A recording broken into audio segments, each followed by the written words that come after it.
Welcome back to Old School Sports and our Out of the Park Baseball 26 series, Rescue the Rockies. And we are at the start of the IAFA signing period here in early 2035.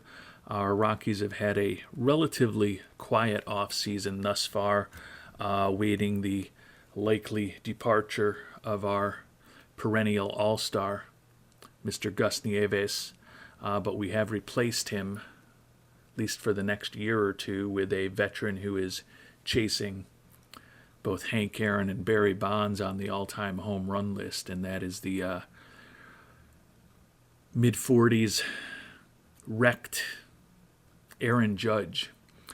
Certainly a downgrade in terms of likely performance, and definitely a downgrade in terms of age and health and even ability to help us anywhere except DH. But it's a much smaller financial commitment and a much shorter financial commitment that we would have needed to make to continue our relationship with Mr. Nieves. Nieves does actually still remain on the free agent market, so we'll keep the lines of communication open. But still thinking when all is said and done, he will almost certainly be leaving our organization in the next several weeks. Primary focus of this episode as the off-season continues is going to be the IAFA pool. As I noted, signing period starts today. Apologies that it's been a while since the last episode, a couple of days at this point. Been a busy start to the month of September for me work-wise. Hopefully things will be a little bit quieter in the coming weeks, which may mean a few more episodes during the week than on the weekends.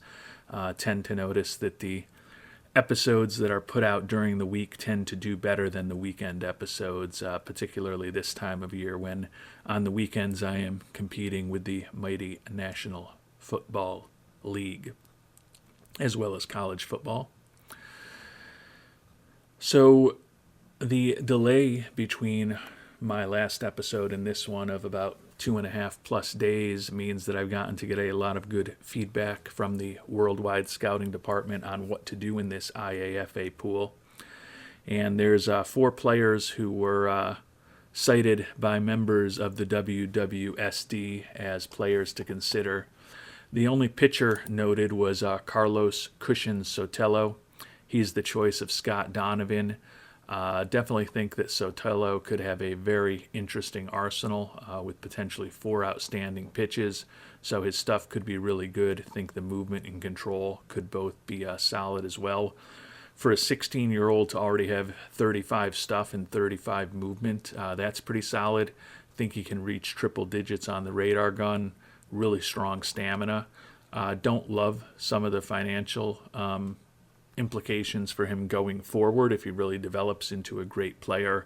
That high financial ambition and low loyalty won't work in our favor, but near term a little more concerned about the low leadership. Sotelo looking for $3.4 million. Agree with Scott Donovan that if there's a pitcher to go after, Sotelo is probably the guy, but still not sure that we will ultimately be going after an arm rather than a bat in this IAFA period. And moving on to the pool of position players, 3 different position players received top billing from members of the Worldwide Scouting Department. One who did receive some commentary but didn't get any top billing was the shortstop Daniele Arcibadelli. I think those of you who are suggesting him primarily just want me to be butchering his name for the next couple of decades of game time if everything works out with him. But he was noted as a player to consider by several members of the Worldwide Scouting Department, but nobody's top choice.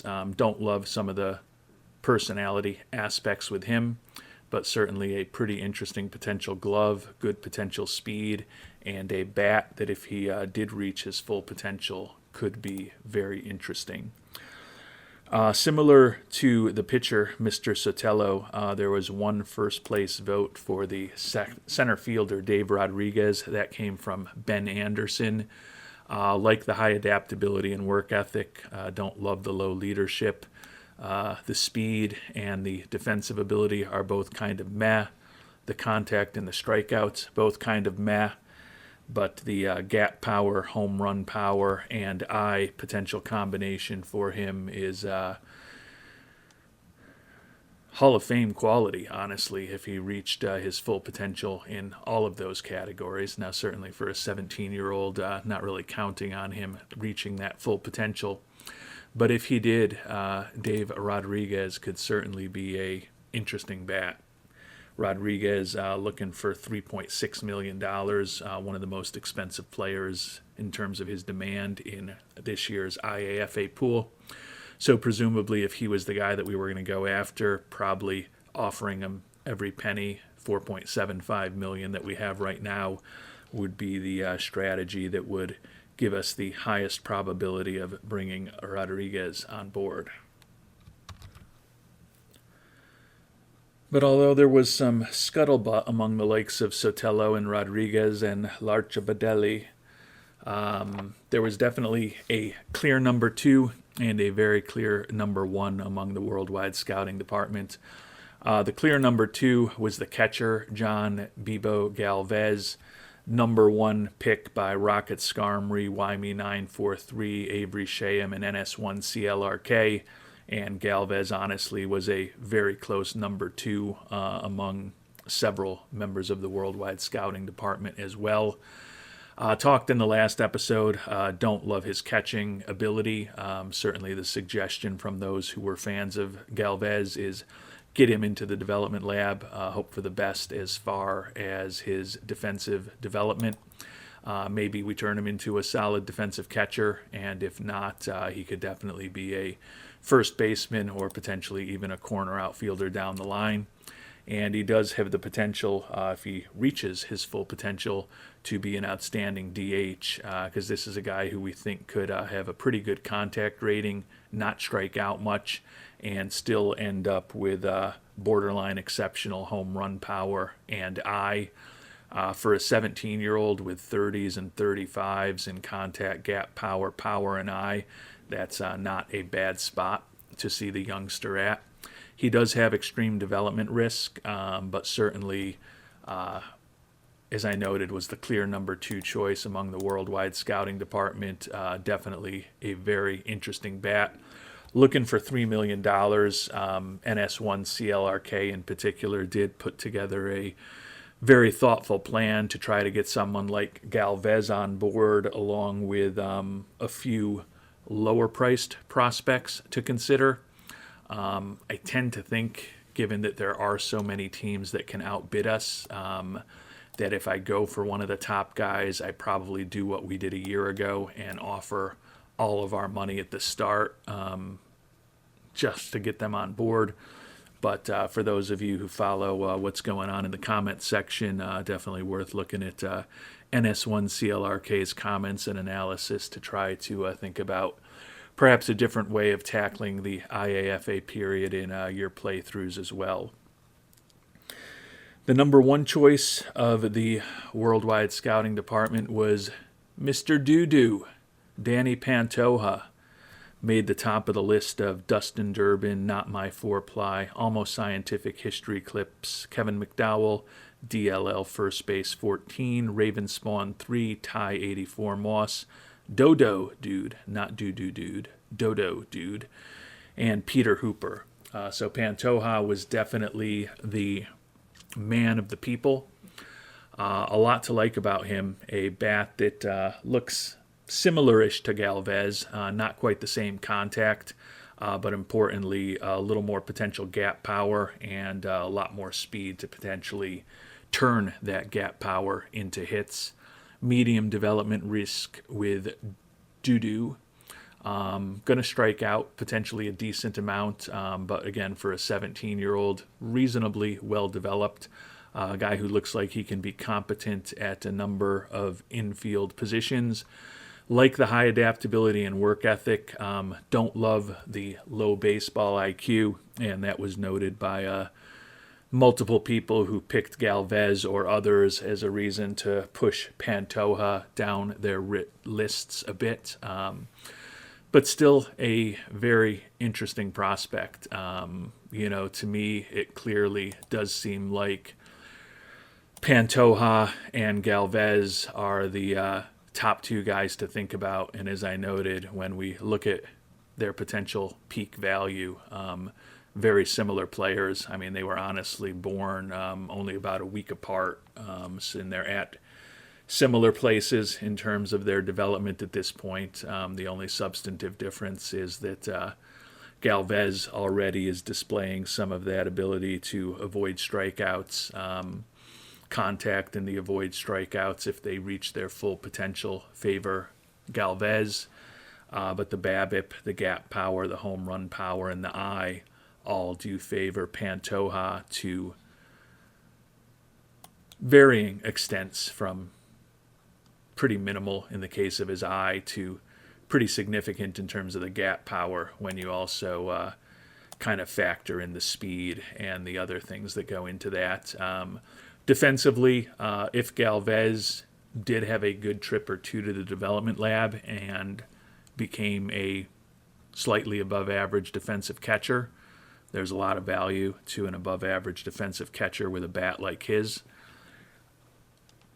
But if you think about what they are today and not relying on luck in the development lab to drive their defensive value, certainly Pantoja, who can play competently to potentially very well, if we think about a position like third base at in the field with his current ratings, Pantoja a little more interesting defensively to me right now.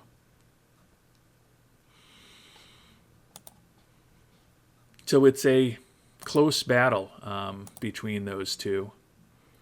Pantoja, the risk to development is the low baseball IQ.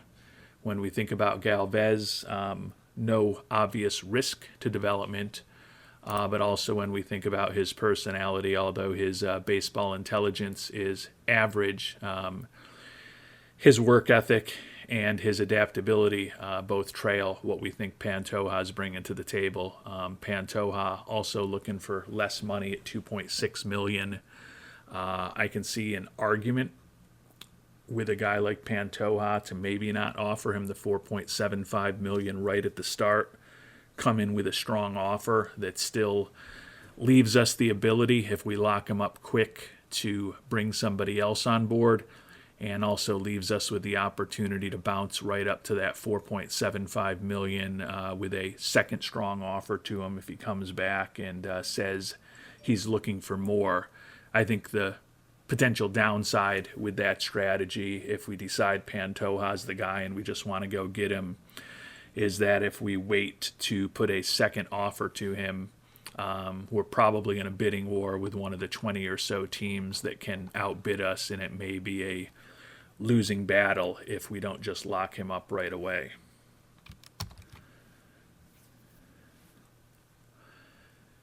And we're ultimately going to try to thread a needle here. Like both Pantoja and Galvez, I like Pantoja a little better. The Worldwide Scouting Department likes Pantoja a little better. Definitely strong arguments for Galvez that were, as I noted, well articulated by the likes of NS1CLRK, Avery Shaham, Rocket Skarmry, and YME943. But with Pantoja's demand being a little lower at $2.6 million, I'm going to at least try to thread the needle this time around. Rather than offering him the full $4.75 million, we're going to offer him $3.65 million now. Hope that by overbidding by $1.05 million, more than 35% above what he's asking for, maybe we get him locked up and we leave ourselves $1.1 million to go after others. We can always come in with a second strong bid of $4.75 million if he rejects this offer. It's more an experiment at this point. I tend to think he's still one of the top prospects in the pool. Probably going to go for a full pull from us, or a pull that we can't even make because we don't have the money. but always trying to do something a little different, see if it works out. So we will offer $3.65 million to Dudu Pantoja, and we will start moving forward. We are, as I mentioned, still keeping an eye on the likes of Nieves, Walker Jenkins, Josh Johansson, who are all looking for really big money in the free agent market, and keeping an eye on the top pitchers on the market as well. Paul Skeens, certainly first and foremost among them.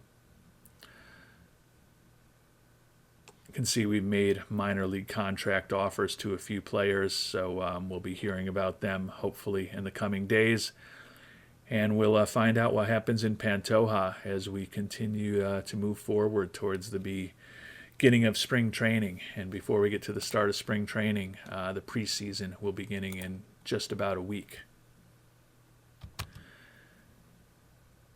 And we've got the expected but typical and oftentimes completely accurate and honest feedback from Mr. Pantoja. Thanks for the offer. Unless someone offers me a better deal, I'll sign with you. And with the fact that there are teams that can offer him $1.5 million plus compared to what we offered him, definitely not inconceivable that at some point, actually teams can offer him, a lot of teams can offer him about $2 million plus compared to what we offered him. So not inconceivable that someone will offer him a better deal. And relatively unsurprising news that Pantoja has come back to us, says that doesn't want to break off negotiations, but he's got a better offer, and it's greater than our remaining bonus pool. So $4.75 million was the most we could do. We kind of thought the way to get Pantoja would be to give him every penny that we could at the start. Obviously, that did not work out. So we'll check in on the number 2 choice, Mr. John Galvez. And he's already got an offer greater than our remaining bonus pool. So, like the different strategies and stuff that members of the Worldwide Scouting Department put out there, but in this situation where we've got, as I noted, about 20 teams with more money to spend than us, and at best we can tie the other 10 or 12 teams in the league. I do think the strategy, if we really want to bring somebody on board, is to do what we did last year when we gave them the full offer of $4.75 million.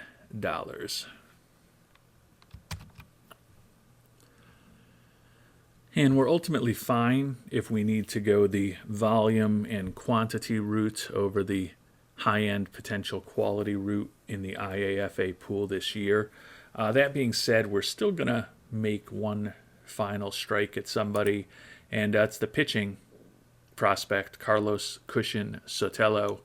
As we noted, we think his stuff could be pretty filthy if he reaches his full potential. And for a 16-year-old, he's reasonably well developed. Says he's got an offer from the Reds, but it's not quite what he's looking for.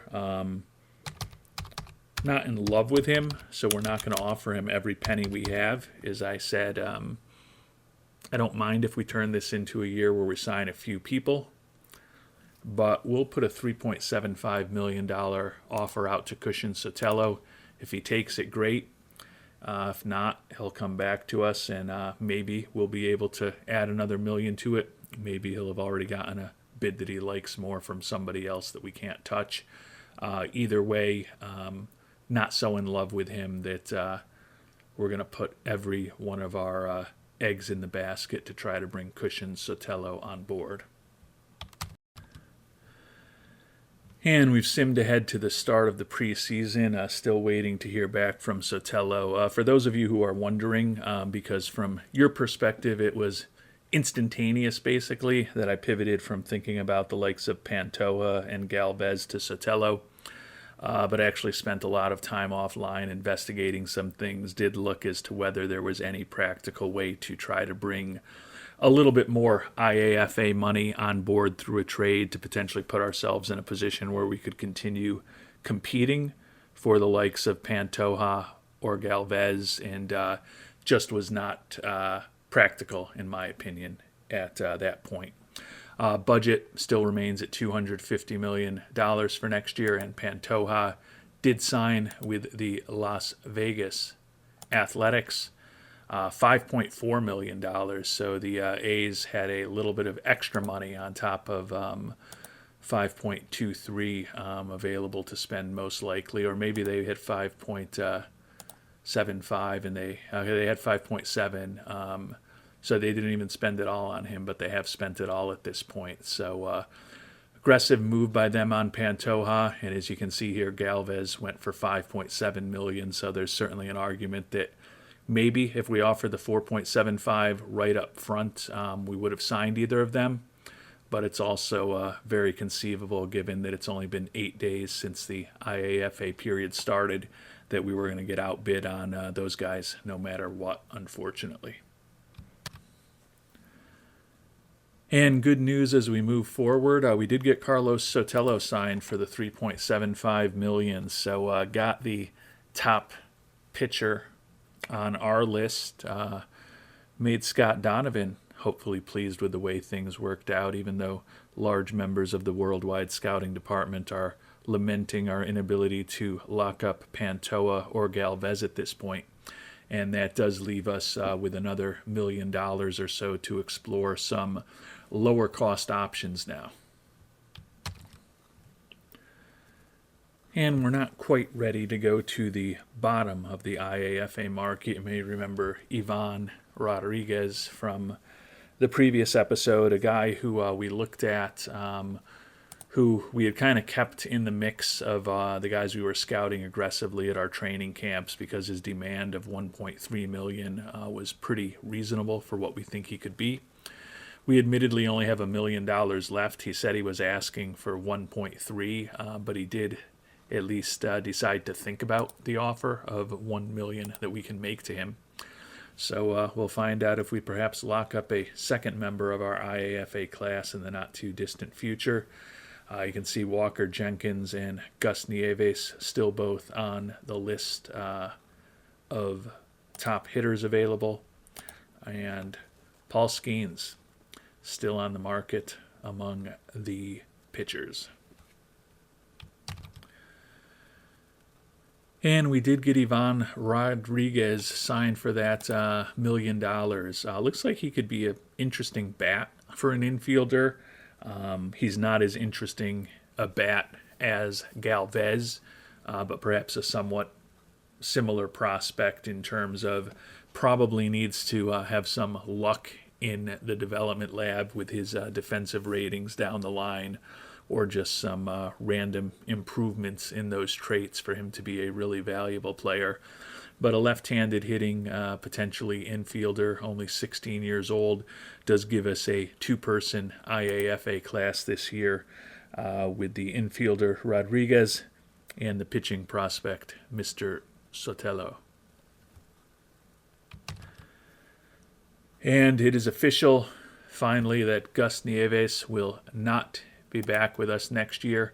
Signed with the divisional rival, the San Diego Padres. So after we had 7 fantastic years from Pex Nieves through his mid-20s through his mid-30s, he'll be 34 years old for them at the start of next season. Signed for 4 years, an average of $43 million a season, taking him through his mid-30s. We will see what Nieves becomes. Can't disagree with the feedback we've gotten from some that he is a much better player than Arson Judge is right now. I think that's, I'm not arguing that that's not the case at all. But Aaron Judge making $12 million for this upcoming season. Gus Nieves, $44.5 million. Obviously, we could have had Nieves for less than that if we had signed him before he hit free agency. Actually, that might not be obvious to you if you haven't watched previous episodes, but for those of you who have followed us loyally, you know that that's the case. So we could have certainly had Pex Nieves back if we were willing to spend in the $25 to $30 million range at many points during last season and even into the beginning of the offseason before he hit free agency. But we have made a decision and we will see how Mr. Nieves goes over time. Going to certainly be adding him officially to the short list of former Rockies at this point. With that massive contract he signed, we do get a supplemental first-round pick, so that is positive for us. And we will continue moving towards spring training beginning in just over 3 weeks. Do a quick check-in on how things are going in the development lab at this point. And still have 4 guys who are excelling with their programs. The young pitcher, Jeff Colson, the reliever pitcher Chris Kennedy, Phil Dingwell, potentially one of the top prospects in our organization, and Derby Mahez with his strength and conditioning. Kevin Five Tools Roberts is now just barely on track with his strength and conditioning programs. And then Leo Martinez frustrated, Mike Castro frustrated, and Anthony Valer frustrated with their programs. But if we get 4 outstanding results plus a successful result, that would be a nice trip through the development lab for us this offseason. And for those of you who were wondering, the other high-end free agents that were still on the market have all come off the market in recent days as well. Josh Johansson, 8 years, $355 million to join the Red Sox. And then they followed that up just days later, 3 years, over $90 million for Paul Skeens to be pitching in Boston. And then yesterday, a big contract for Walker Jenkins, 6 years, $252 million. So none of the massive free agents this year joining our team, but will be fun to chase history with Aaron Judge. And we will be in a situation with team options for the second and third seasons of Judge's contract, and the potential that Noah Schultz could opt out at any time as well. And the fact that at this point, even with the big investment we had in development, the fact that we just boosted our draft budget to account for the supplemental pick, and we've pushed our scouting development budget up as high as I think it's ever been in this playthrough.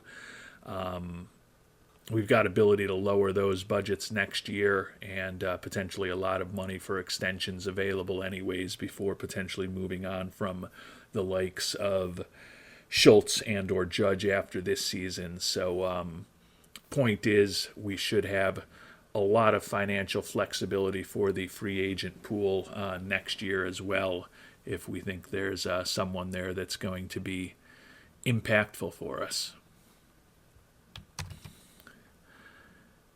And the last point I meant to mention was a 2-point hit to fan interest from the loss of Nieves, despite the fans being very upset about it.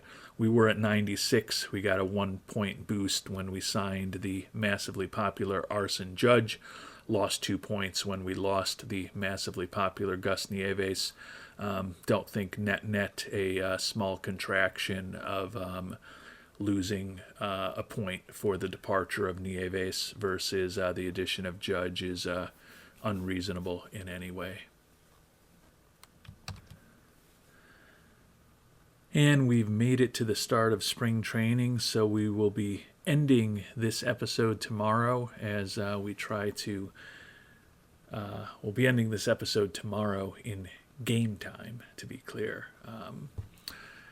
As we try to see if we can guide our Rockies to a 3rd consecutive championship and a 4th title in 5 years. We are going to have the biggest player development and scouting budgets we've ever had this year. That's the positive if we want to try to find a very rough potential silver lining and moving on from Nieves, and we've still got money available to bring on some contracts to help us. But obviously, we lost our cleanup hitter, and we can't gloss that over. But the really big investment in player development might be completely coincidental, but it may not be either.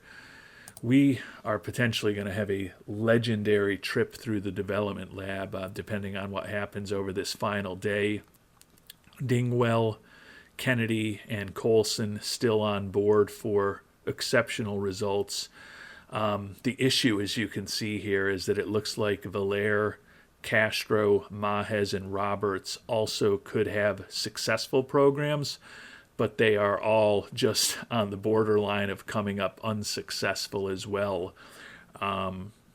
So there's an argument that we could have 3 pieces of positive news that would be really positive in the cases of Dingwell, Kennedy, and Colson, and those would be our only successful outcomes. The middle ground is probably 3 outstanding results, followed up with hopefully at least 2, maybe 3 or 4 other successful results. And Leo Martinez, who's frustrated, is just missing getting back to that successful point as well. So there is a argument, if Martinez has an incredible final day in the development lab, that we could end up with an unprecedented, at least for me, 8 for 8 successful or better programs in a long development session period. Don't think that's ultimately going to happen, but we will sim through this first day of spring training right now and find out exactly what did and did not happen in the development lab this year before we finish up the episode. So might as well just go finish today live and see what happened. Looks like Martinez ended up no improvement. And one of the outstanding results pivoted to successful, which is really a little odd considering how strong those programs looked just yesterday. But still, ultimately, 7 out of 8 programs successful or outstanding. We will definitely take that any year. Leo Martinez, no changes to his no improvement strength and conditioning program. Kevin Roberts Jr., a successful result, although no estimate of exactly what happened, so perhaps there's not really anything too noticeable. Maybe on the margins, he'll be a little more durable for us going forward. Derby Mahez did improve injury proneness from very fragile to fragile, so hopefully that will help in the ability of our young infielder to just stay on the field, which has been a struggle for him. Mike Castro, last year's first-round draft pick, successful in a quality of contact program. Current BABIP rating improved by 5. Jeff Colson, top pitching prospect in our organization, successful result in his increase pitch movement program, his movement improving by 5. Adonis Valère, reliever who we signed to a extension this past offseason. Envision him as hopefully our closer for the next several years. Successful in his secondary pitch improvement. His potential and his current circle change both improved a bit. And then there are the 2 outstanding results. Chris Kennedy, the young reliever, going to be fighting for a roster spot this year after he made his major league debut right at the end of last season. Current and potential control, both some improvement there with that outstanding result. And then Phil Dingwell, who could eventually be the guy who takes over for us for Nieves, former first-round draft choice, an outstanding result, and that was an outstanding result for his bat speed. Current power rating improving by 15. Potential power improves by 5. So that could not have hoped for anything more. Dingwell, actually don't see the big step forward in those ratings right there. Hopefully, I mean, it should be a new scouting report today too with the end of the development lab. Yeah, I mean, we see the 5-point improvement in his potential power. Don't really see it in his current power right here, which is a bit odd, but like his glove, and the bat continues to improve. The 22-year-old definitely did struggle when we promoted him to AAA last year, towards the end of the season. But certainly that outstanding result for him will help him for the long term, and also potentially help him try to make this 26-man roster out of spring training. And certainly you would think that Dingwell and Castro, in particular are contending for a spot on our team as a fourth or fifth outfielder, although clearly if Castro or Dingwell makes the team, we're going to be very focused on getting them some playing time. My hunch is that we've got Miller, Pack Jr., Roberts Jr., and Arson Judge likely locked into 4 of the 5 outfield spots as spring training begins, although as we've talked about, Judge is really going to be primarily a DH for us. But 1 outfield spot open, Phil Dingwell, Mike Castro, and then Kevin Waymont, who had a nice year for us in AAA a year ago, are the 3 most likely contenders to be competing for that final spot on our 26-man roster as an outfielder. And next time around, we will find out who ultimately is going to make the team for us as that likely 25th or 26th guy on the roster as our 5th outfielder. So some big decisions coming up. We'll also be talking at the start of the next episode about what we're going to be doing in the development lab over the next month. But 7 out of 8 programs being successful or outstanding is a result that I can't really hope for anything better than. And we'll see if we can duplicate that in the defensive-oriented programs that we've got coming up next. My hunch is probably not. Until our next episode, thanks so much for watching, and hope you have a great day.